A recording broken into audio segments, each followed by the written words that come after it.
Well, hi all. This is a very strange video, and some of you might be thinking. We're in Dave's front room, and what a lovely front room it is with this beautiful Christmas tree, which I'm going to take home if he closes his eyes. We've been asked a couple of times about doing this sort of video, so we thought we'd, as it's Christmas coming up, we thought we'd get together and do this sort of video for you, really.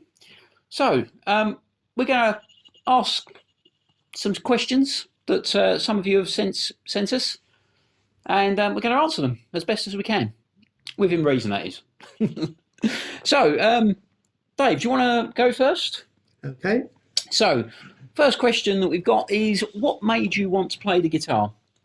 Well, it was quite early. When I was about 14, all of a sudden we had the emergence of these instrumental groups like the Ventures and the Shadows and the Tornadoes. And this was all new, much newer than the skiffle that went before and the big bands. And it really caught my attention. So I decided that I wanted to learn it. And luckily enough, a friend of my brother's played the guitar, and he kindly took me through the rudiments and the beginnings of how to strum and learn a few chords. And we put a three-piece band together, which ended up playing 3 gigs, but I didn't like playing gigs. I found that I felt too exposed, and that's why I like YouTube. I can do it in privacy, if you like. If it goes wrong, I can throw it away. But so that's how I got going. But the strange thing is, what about you? Because I'm 70. I was around in the 60s and 70s. You weren't. No, you weren't even a gleam despite my aged appearance. So how did you get into it? Well, I'd just like to touch on one thing actually and ask you, did you learn from the Burt Weedon Playing a Day book? I tried. Tried? I did try from a bit of that, yeah. I had a go at that, and I got a B.B. King book as well, but I couldn't get on with that at all. No, there's. I imagine that's quite an interesting book actually, B.B. King. Yes. Great player. Yes. No, mine was a little bit strange actually.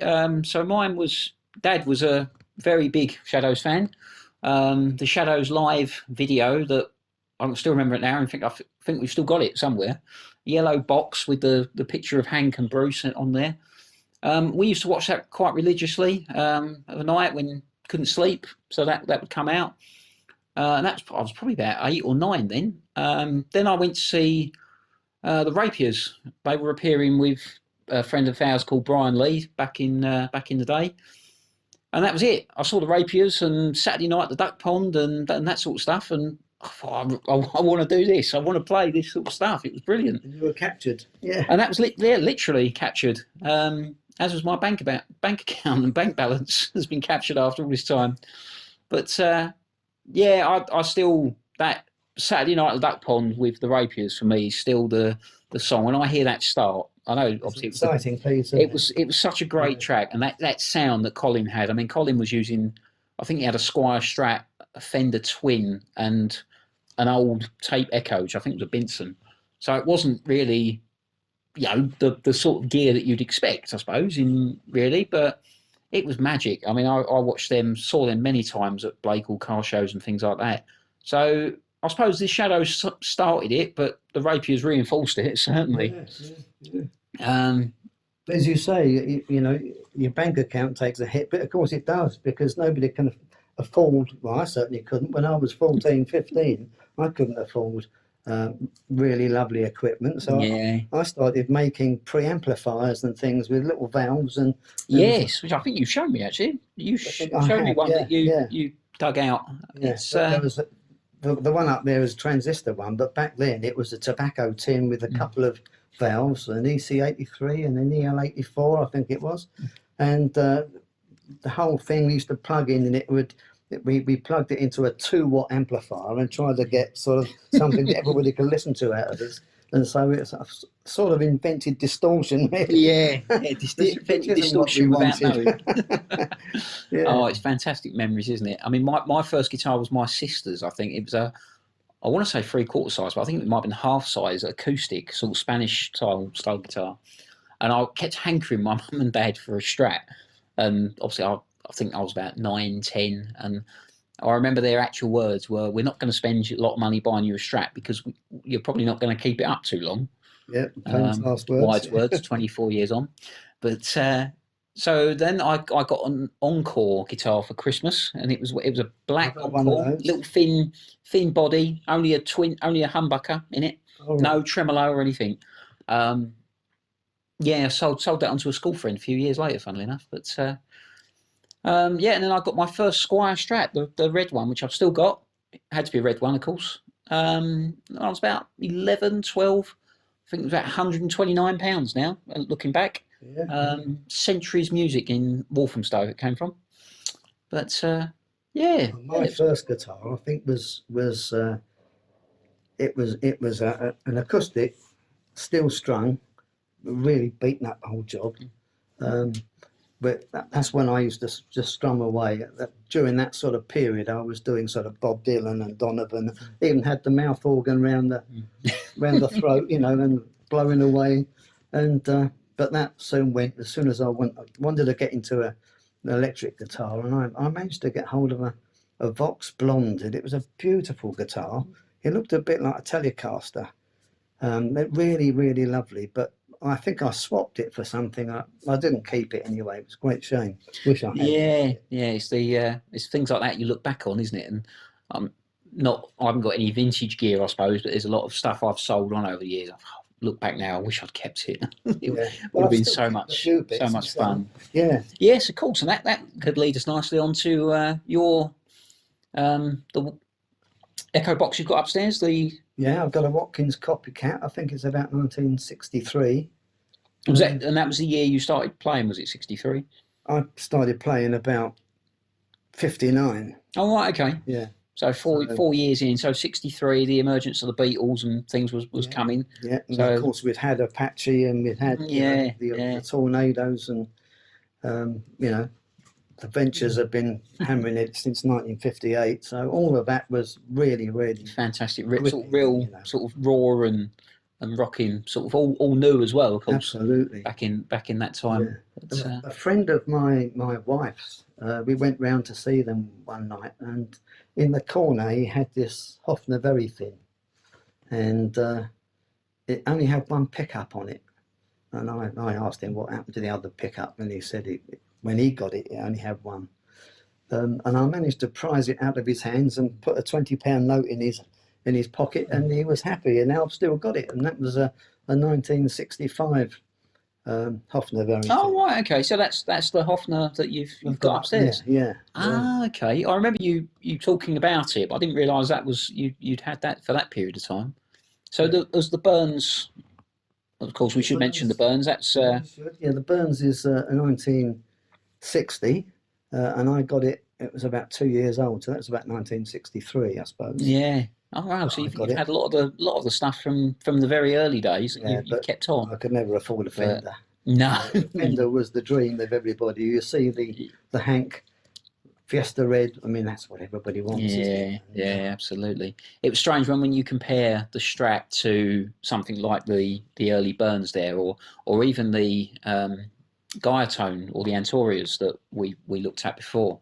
The Strat was it was a real machine, wasn't it? Compared to, it's well balanced. It's well configured. The Burns is always trying to tip down the neck. Yeah, it's neck heavy, and of course the neck's like a baseball bat and a banana mixed around. I like the description. Yes, absolutely. They're interesting guitars. The Strat was just the perfect design, wasn't it? When you look at it, it's the free pickups, the tremolo system. It was just magic. Got it right straight away, didn't they? They did, And here we are, 60 years on. They keep trying to better it, but we get super Strats and things like that. Yeah.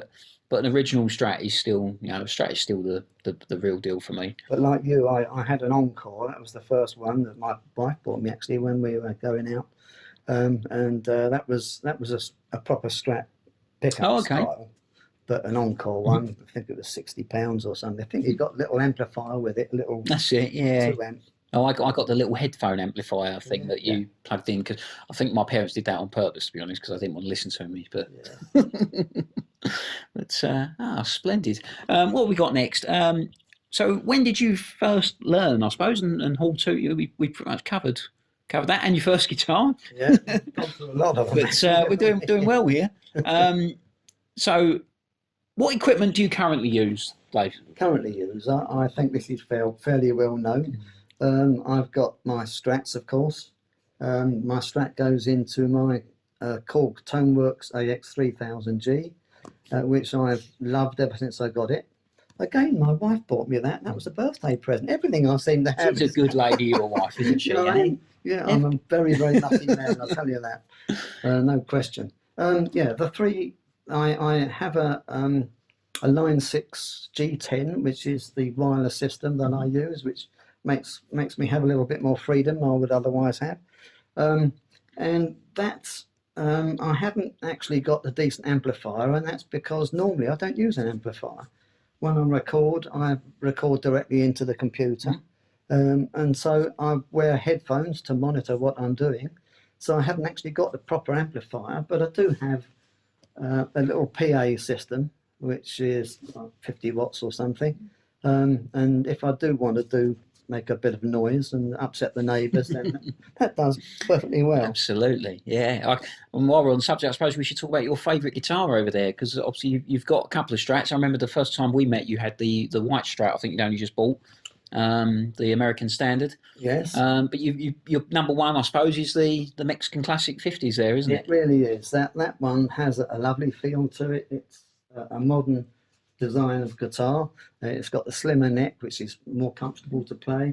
The tone that it has is absolutely perfect for shadowed music. Obviously, you know, that particular guitar, it's a 50s series, and that's obviously designed to make the sort of Hank noise and the noise of the early 60s. It works perfectly. So that's my favourite. Yes. Really it is a lovely guitar. Obviously, you've got your custom shop that you bought probably similar time to when I first bought my one. A bit after yours. Yeah, I think when I first met you, you were doing a gig in a pub, and I came along, and you had this lovely gold hardware guitar in your case. And it was a beautiful guitar to look at. It wasn't quite as beautiful to play. No, it's a bit sticky on the. I must confess, I really struggle with the Nitrocellos. I do prefer the modern feels, and that I think is where my Squier Classic Vibe. I mean, it's the cheapest guitar I own, probably by quite some considerable way, but it just plays great. I mean, the neck's obviously it's polyester, I think it is.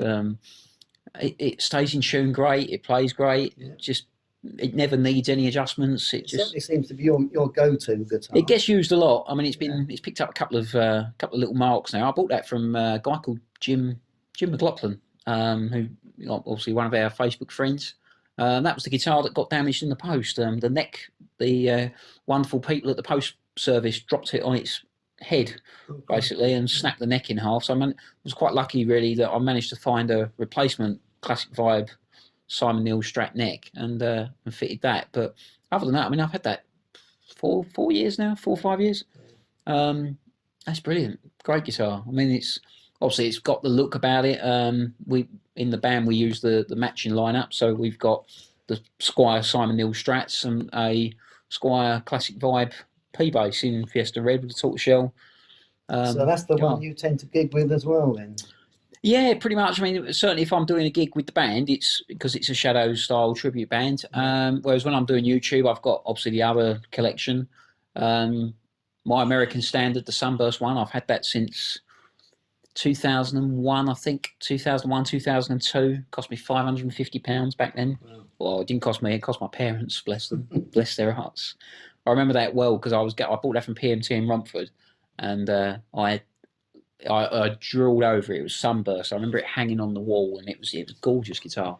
And I remember picking it out of the case, and I caught it on something, and I put this ever so tiny little scratch in it, and I was devastated. It was oh no, what have I done? Like, you know, because it was just a dream, this guitar. Yeah. But I've had that quite some time now. I forgot the blue Alan Brayson that I had built, the Britain's Got Talent guitar, I suppose, that was famously on that in 2014. And then I've got the other Alan Brayson one, the recent edition, the red one. The Burns Dream I've still got. That's a lovely looking guitar. It's a lovely guitar. It's Yeah. I still prefer Strats though. Still Yeah. something about a Strat. When you play a Strat, it's, you know where you stand with a Strat.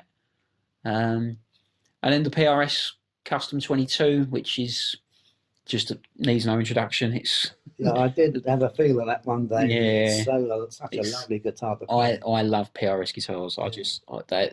Next to a Strat, they are the next go to. Ideally a Custom 24, but Custom 22's nice. It's got to have a trem as well. Can't do any hardtail things. But Now, years ago, when I first contacted you, you were looking to put a band together. So tell us a bit about how you managed to yes, get this of course it was, wasn't band it? going. Didn't we originally? You answered the post actually. I put up on Shadows Music when I was looking to put a Shadow club in Romford together, if I remember rightly. That's right. Because yeah, I suppose that's another thing. We've known each other quite probably over 10 years now, isn't it? That's right. 10, 11 years. Yeah. When you first started your YouTube videos with your little webcam, I think, wasn't it? And your Line 6 Spider amplifier, just making a noise in your room, playing the backing tracks through the amplifier and just recording it with the webcam, I think, wasn't it? When I look back at the quality of some of those early videos, it's incredible, really isn't it? Yeah, yeah. I mean, some of my very early videos, I didn't even put a video to them. I recorded them in Audacity and just recorded into the computer, and didn't really do anything with them really. But so that was when I met you at the Golden Lion. You said about meeting up and having a chat. Because you were looking to put a band together, but I wasn't. I was just looking for somebody to jam with. Just to jam with. And we did quite a lot, didn't we? We did. As well. You used to come around my house on a Sunday afternoon, and I'd come around here on a Sunday afternoon, various. It's become a bit of a tradition, really, isn't it? Because every now and then, Thursday evenings, we sort of turn up and have fish and chips and do our duets. It's good fun. We've done quite a few of them, haven't we? Yeah. But and then obviously, so I suppose we should talk about YouTube in general. I mean, we both started similar time. You know, we sort of bounced off each other some ideas. Yeah, we did. You spent a lot more time on it than I probably did. Hence why you're now at 208,000 subscribers, I believe, at current. Yeah, something like 208,000. Absolutely unbelievable. I must confess, I still find it quite embarrassing when I do all these gigs and things like that, and the first thing someone says to me, you know Dave Monk. Yes, I do. It's, but you physically get out there and meet these people and you know, play for them, and it must be a fantastic feeling. Whereas I'm just scared stiff of that sort of thing, and I couldn't possibly do it. That's, I suppose, is something I've always found quite interesting, that you do your videos and you put your video up to 208,000 subscribers now for essentially for criticism, I suppose, is what we're doing, isn't it? Do you ever find some of the criticisms, do you ever get anything really sort of, I know most of it's nice comments from all our friends and things, but do you ever get any? I get criticism, and some of them very justified. You know, I mean, I had one on the last one. I did the Fairy Tale of New York was the last video I put up, and I felt it myself. I didn't really replay it back afterwards. I just did it and I compiled it and put the video up there, and I was playing it to my wife over the Alexa, and she was listening to it, and I thought, this doesn't sound right. And everybody knows my style is using a lot of tremolo. I hold the tremolo, or at least don't actually hold it, but it's in my palm of my hand, so the movement of my hand is affecting the tremolo. And this is the first time with the Fairy Tale of New York, it's fairly quick in the middle. It starts off nice, and the tremolo suits it very, very well. When it gets to the fast passages in the middle, the tremolo doesn't suit it quite so well. And somebody put up on my against that particular video saying that it would have been better if it hadn't had so much vibrato. And I must confess, I have to agree. They're absolutely right. Yeah, no, absolutely. So I don't find constructive criticism too bad. I must confess. I've had a couple that have been put on there saying, on certain videos, saying, why do you bother, or things like that. Someone even put up, you're not fooling anyone by miming to the records, and I find some of those comments a little bit a little bit amusing sometimes, I suppose. So do I, and I get ones, you know, that's saying, you know, you're too old to do this. What, you know, why are you even bothering? And fair enough, I'm putting them up there. I'm allowing comments to go on there, so I'll leave those comments up there. I mean, if somebody's abusive, then Yeah, I'll take it yeah. down. But if somebody is just saying, you know, you're rubbish or whatever, that's their opinion. That's Yeah. fine. So I'll leave it there. So, It's a tough thing, isn't it? Because what I mean, we've mentioned obviously, you know, criticism and stage fright, I suppose, yeah, as well. yeah, And it is a difficult one to get your head round. You know, I was always brought up if you can't say anything nice about it, you don't say anything at all. me too. Yeah, And I've, you know, that I'd happily hold my hands up. I am not the best guitar player in the world. I think I'm probably the most overrated guitar player on YouTube. Um, but I enjoy what I do. You know, I enjoy putting the videos together. I enjoy learning the new material and things like that. So I do find it a little bit difficult sometimes when you get some of the comments. You know, I love all the nice comments, but when you get some of them that are a little bit, you know, they're just almost being rude, aren't they? Really, rather than, yeah. you know, if you don't like it, don't have to watch it. Really, do you? That's Go and exactly watch right. go and Yeah, watch something else. But yeah. I suppose that's the perks of what we subject ourselves to by going onto YouTube. Well, Really. that's it. Yeah, you But, put yourself up there for criticism, and you've got to take the good with the bad. yeah, no, absolutely. It's and obviously your 208,000 subscribers can't be wrong. I suppose Well, there's a lot of people that obviously enjoy it. I mean, I do get some wonderful comments. I get some lovely emails. So yes, people are enjoying it as they're yeah. enjoying yours. I mean, your channel is getting up there. It's taking off. It's growing. Yeah, I mean, I think it's nearly almost touching 7,000. So it's growing. Yeah, it's good. Yeah. You know, I've not probably not been quite consistent enough really with over the years with various things going on, but. Well, you can't be with your band commitments and your Yeah, I family suppose that's commitments, the and joys of modern life, isn't it? that's right. It's Yeah, fitting everything in is the hard part, but yeah. it's good fun. I certainly wouldn't change it. It's been, you know, I suppose a lot of the friends that we've made over the year. I mean, so me and I said this to someone recently about the Shadows music and style in general. The amount of people I've come to know and friends I've made through the Shadows music. Mm, You know, even yourself. I mean, we became friends through the Shadows music. absolutely. Yeah, yeah. So it's a strange old world, really, isn't it? But yeah, it's good fun. But right, what else we got? So I suppose let's go on to.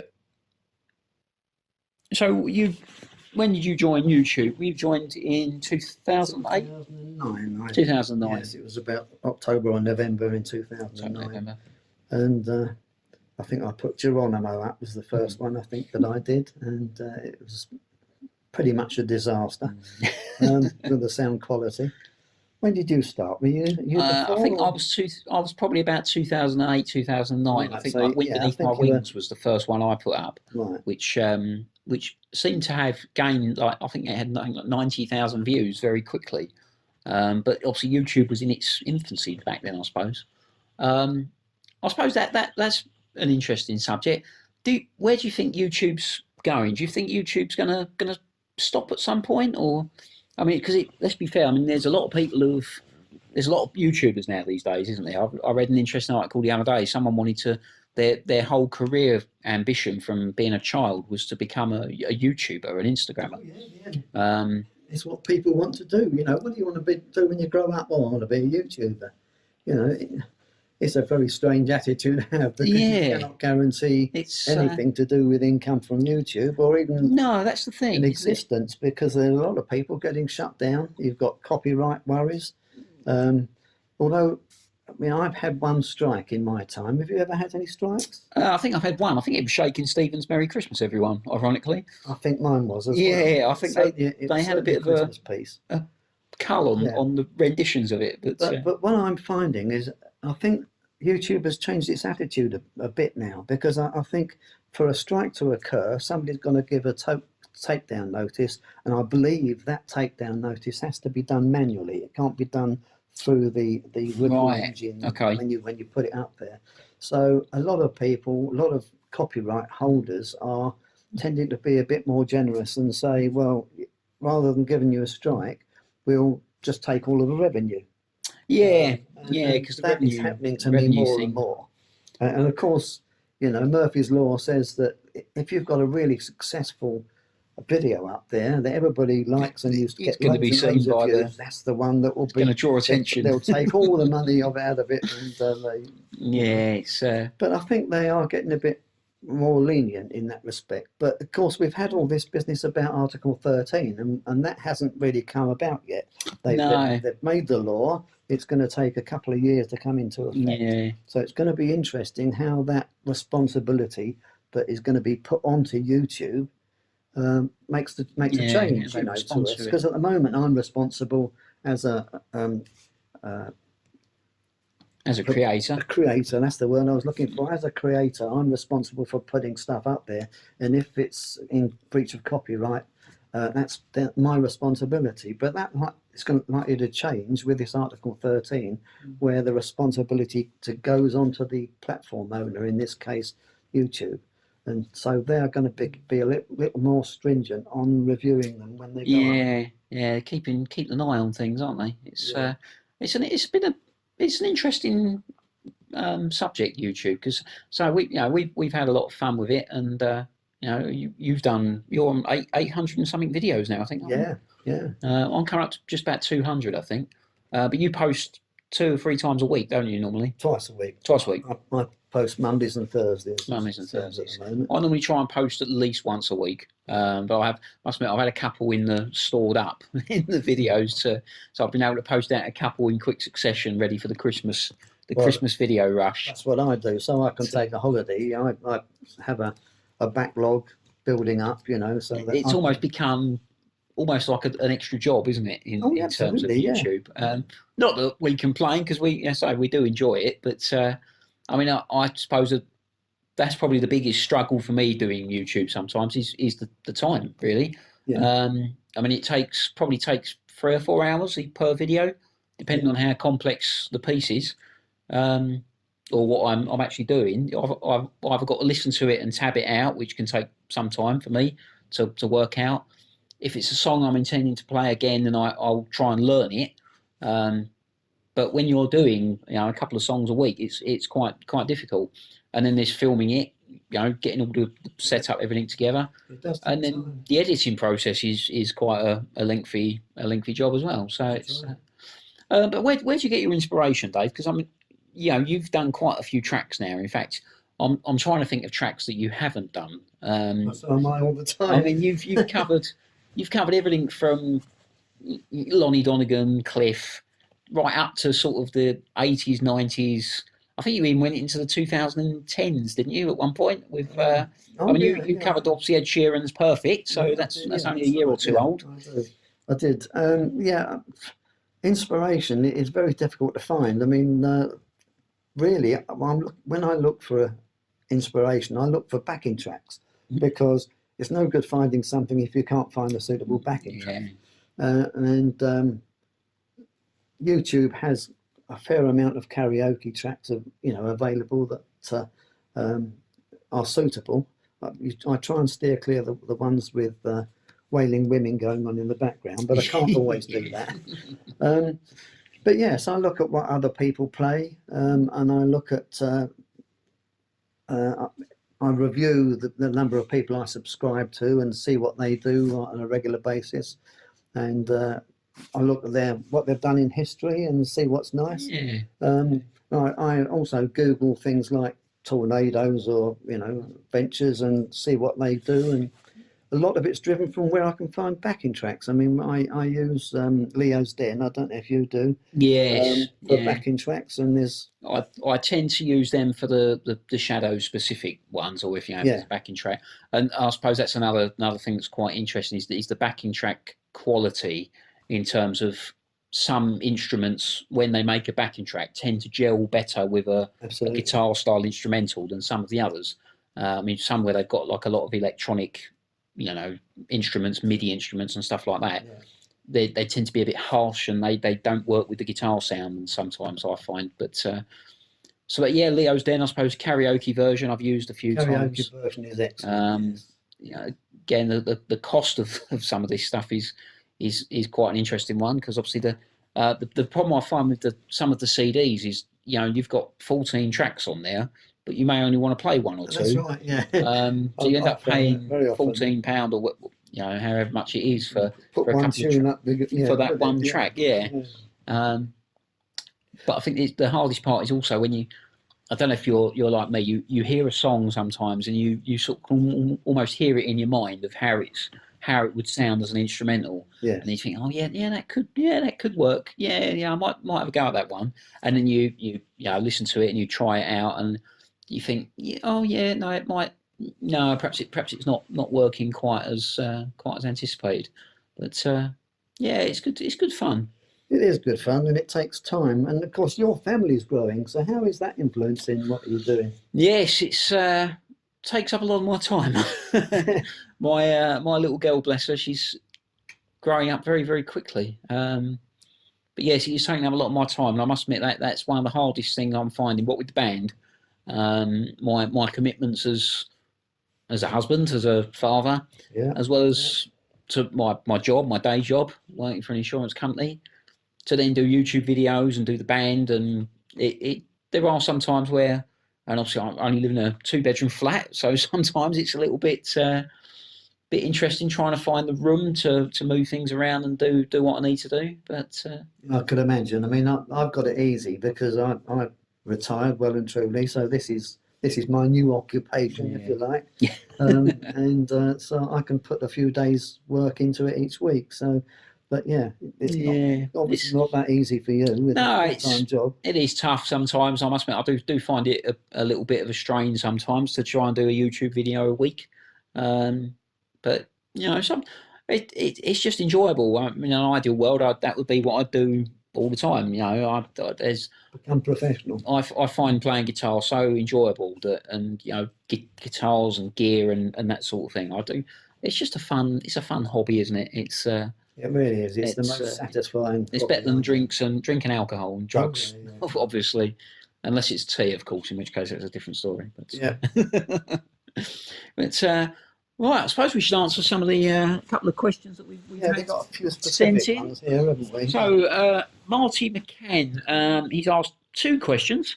I think this is to both of us, possibly. So, Dave, what size strings do you use, and any tips for the guitar setup? I use 9s. I tend to use the Dario. Is that how you pronounce it? I think so. I've tried 10s and 11s, and I'm afraid my fingers are just don't take it. You can see I've got nasty blisters on the end of my fingers, and that's just with 9s. Yeah. So that's what I use. Tips for setup? Not really. I don't know. I do set my string heights and myself, and I do my intonation myself. But in terms of tips, I don't really know.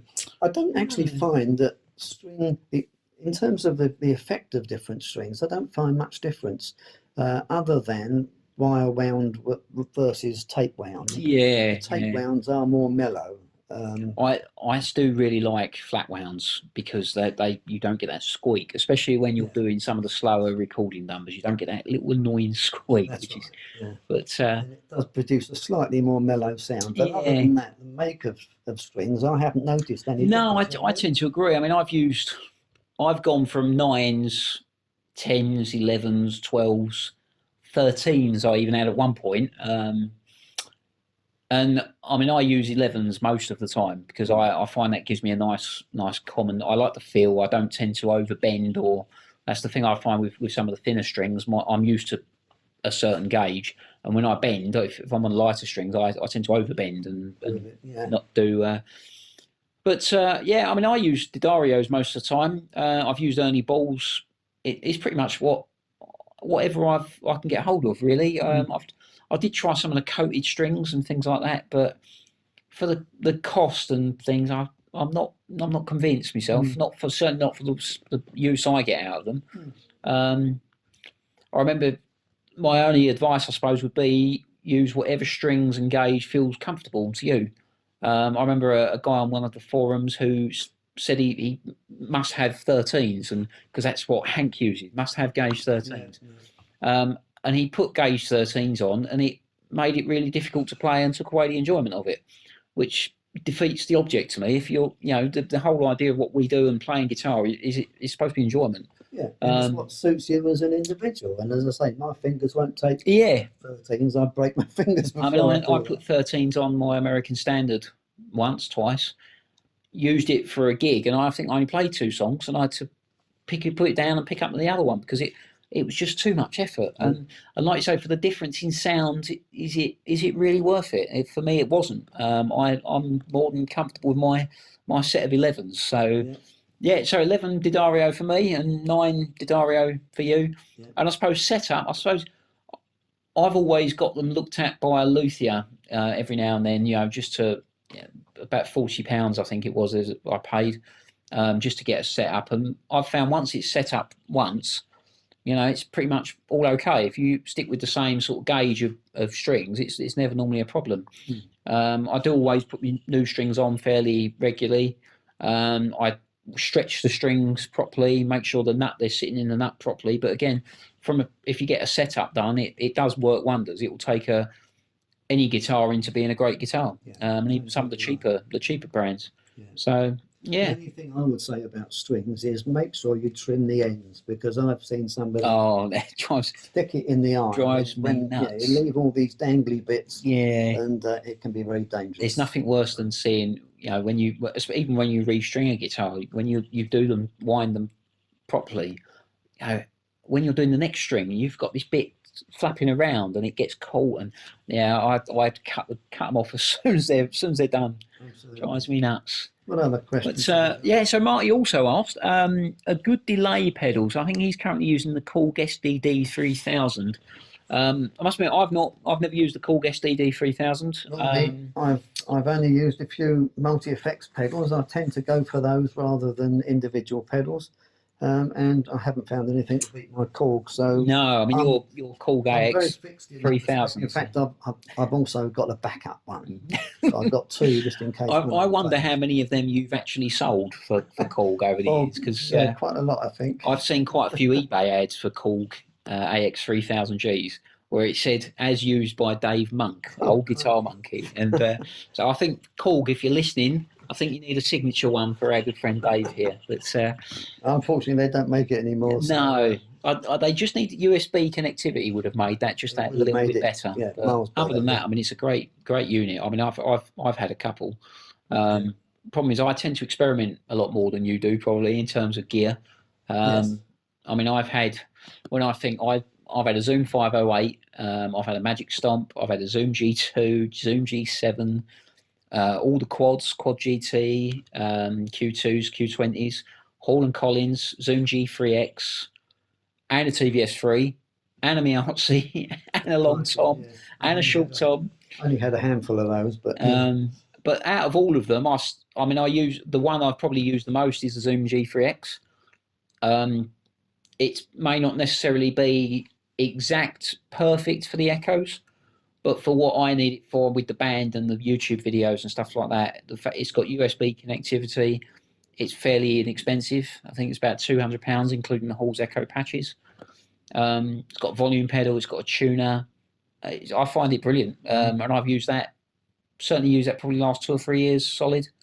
The TVS3 was wonderful, but £3,500 I think at one point, and it probably is the best sound, but it's, again, I only really use a couple of patches, a couple of echo patterns, the sort of wonderful Landnet sort of tripling echo, and then the Apache echo really is probably pretty much all I use.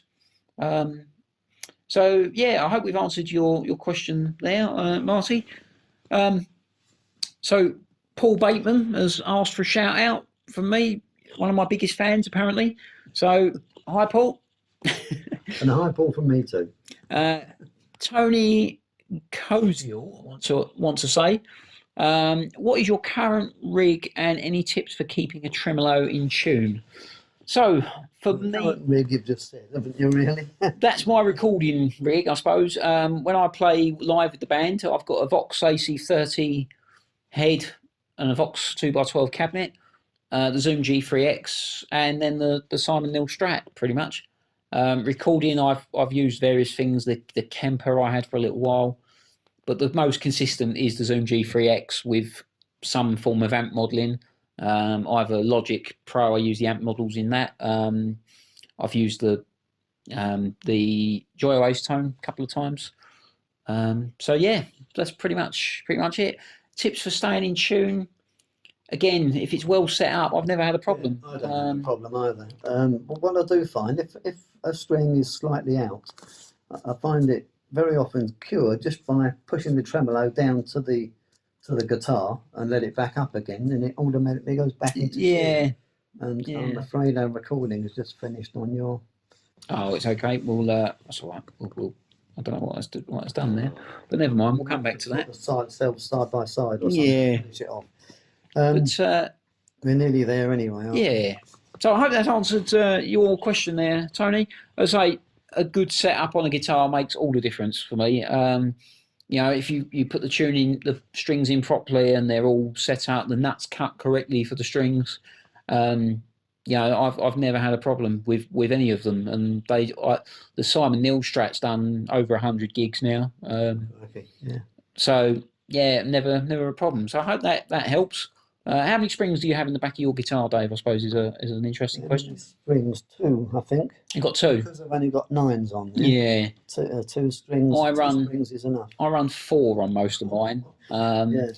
Partly though because I find it makes the trem a little bit not so easy to go out of tune. You can play it and give it a little wiggle as such as they say, and that's about it really. So, but okay. Paul Lucas asked Steve if he's had any lessons or was he self-taught. I have had a couple of lessons when I was at school. I suppose with our little music teacher that used to come in, lady. She was a classical guitar player, though, fantastic classical guitar player. But it wasn't really the sort of stuff I wanted to play. I was a Hank Strat person. I had a couple of lessons off a guy called Michael Baker, who's a great guitar player I used to go to school with. But yeah, most of it's been self-taught, really. Just listening to records, listening, some of the software we've got available these days where you can slow things down and you can pick out the notes and things. It makes life a lot easier. So pretty much not really too many lessons. I've had a handful, but like the same really. I mean, I'm more or less self-taught. As I say, this guy, he wasn't a teacher by any stretch of imagination. In fact, he'd lost a few fingers because he was a guitar maker, worked in a guitar factory, and he actually had an injury from it, so he couldn't fingerstyle. So I ended up picking because of that. I did go to I think I did about half a dozen evening classes in contemporary guitar, whatever that was, but I didn't really get. That was with a classical nylon string guitar as well. But no, I don't think it really helped me. No, I think a lot of the stuff covers his musical theory, and I think some of the stuff you do. I mean, some of the stuff you do need to know. I mean, you surprised me a couple of times when we've chatted about musical theory and your depth of knowledge. Actually, you've got. Where did that come from, Dave? Because we spoke about musical theory because you said you had piano lessons or something back. I had violin lessons. I reached the great heights of level 2 of the Royal Society of Music on a violin. Oh right, okay. When I was 13, and of course 14, I had a guitar, so the violin never got touched since. Went out the window. But yeah, I mean, I did learn to read music on the violin, one sort of note at a time, and I managed to do that. But as soon as I packed up the violin, so did music. And I can't read it now. I can work it out very, very slowly. But I couldn't possibly play from a score. I'm the same. If I've got time, I'll write the notes underneath the stave, and I can I can work them out if I've got enough time. But I envy these people that can read music. It really is. I do too. Yeah. Same as I envy these players that can shred up and down the fretboard. But well, I don't envy them actually because I don't think it sounds nice. No, I find it fascinating. I mean, some of the skill. I love the ability to do it. It's just the fast runs in some of the songs. I think I tend to find a little bit difficult sometimes, especially when it's Impossible for me. it's a lot of people say about Hank, and some of the stuff is easy, and I suppose in some terms some of the songs probably are a little bit simple, but I think that's part of that is the appeal of why so many people take up the guitar from Hank. I mean, Hank and the Shadows have probably got to be the most influential guitar band of all time, really, because the amount of people that still to this day are picking up guitars because of the Shadows style music. Absolutely. And I think that's because you can replicate it quite easy without too much. Sort of some of the songs quite well and become a nice sound without relative. Got to shred. Yeah. Yeah, absolutely.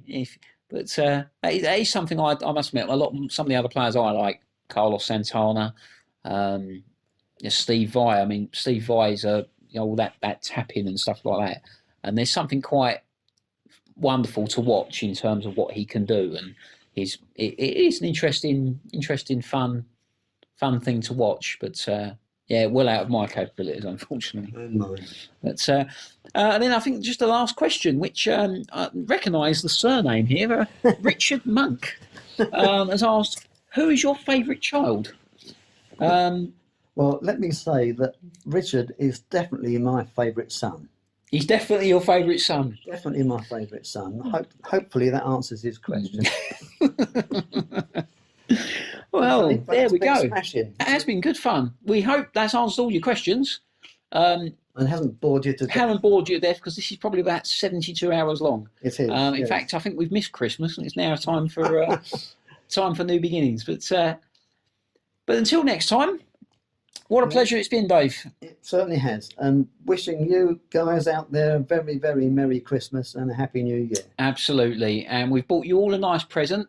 It's a nice box of chocolates. And we're going to eat them on your behalf, though, because it'll be a waste to send them out. Sounds like a plan to me. Thanks very much. Take care. See you all soon. Bye.